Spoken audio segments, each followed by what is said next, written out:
कालू कौआ अपने माता पिता और अपनी बीवी के साथ एक घर में रहता था। उसकी बीवी कुछ दिनों के लिए मायके गई हुई थी। उसकी मम्मी पापा बड़े ही बुजुर्ग थे और वह बहुत खाना खाते थे। पर कुछ दिनों उसकी बीवी मायके गई हुई थी तो सारा काम कालू को करना पड़ता था। अब कालू की बीवी एक दिन घर आती है और काम कर रही होती है। अच्छा हुआ तुम आ गई, नहीं तो रोज खाना बना बना के तो मैं थक ही गया था। अब तुम आ गई हो तो सारा काम कर ही लोगी। उसकी बीवी को गुस्सा आ जाता है। हाँ, इसीलिए तो रखा हुआ है तुमने मुझे यहाँ पे। मैं तो नौकरानी बन के रह गई हूँ ना। तुम्हारे माँ बाप कितना खाना खाते हैं, उनसे लिए खाना बना बना के मैं तो पागल हो गई हूँ। और कितने ऑर्डर देते हैं, कभी ये कर कभी वो कर। कितनी बार मैंने तुमसे बोल दिया है नया घर ले लो जाके, पर तुम्हें तो मेरी सुननी ही नहीं होती है।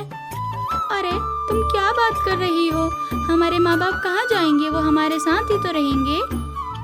तुम्हें जो करना है करो, मुझे नहीं रहना है। जल्दी से कहीं नया इंतजाम करो, मुझे इनके साथ नहीं रहना है। तो इतने में उसके बूढ़े माँ बाप आवाज लगाते हैं बाहर से। अरे बहू सुनते हो, आज लगता है बारिश आने वाली है, सारा सामान अंदर कर देना, बहुत काले बादल छा गए हैं। देखो जी देखो, आ गया उनका बुलावा, तुम ही जाकर देखो। तो कालू कौआ अपने माँ बाप के कहने से सारा सामान अंदर कर देता है और उसी रात बहुत तेज बारिश आती है। पर रात को जिस हिस्से में उसके मम्मी पापा सोए थे वह हिस्सा टूट कर गिर जाता है और उसके मम्मी पापा दब जाते हैं और उसी चक्कर में उसके मम्मी पापा की मृत्यु हो जाती है। और कालू कौआ, अरे मम्मी, अरे पापा, क्या हुआ आपको? मम्मी उठो, पापा क्या हुआ? पर उसके मम्मी पापा कोई आवाज नहीं देते। टूनी उसको दिलासा देते हुए बोलती है, अरे कोई बात नहीं, जो होना था तो हो गया, अब हमें कुछ ना हो। मैं आज अंडा देने वाली हूँ, मुझे किसी सुरक्षित स्थान पर ले चलो।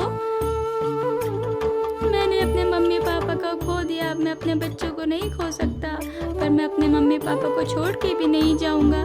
नादान मत बनो, हमें चलना पड़ेगा, बहुत तेज बारिश हो रही है और तुम्हें कुछ हो गया तो मेरा क्या होगा। उसकी बात मानते हुए दोनों किसी सुरक्षित स्थान पर जाते हैं, पर उनके पास कोई घर नहीं होता है। तो कौवे को उसी जंगल में एक शुतुरमुर्ग का अंडा दिखता है। वह अंडा बहुत ही बड़ा होता है। उस अंडे के अंदर पर सूखा होता है क्योंकि वह बहुत पुराना अंडा होता है। तो कालू कौवा उसमें खिड़की और दरवाजे बनाता है और वह खुशी खुशी वहाँ पे रहने लगता है।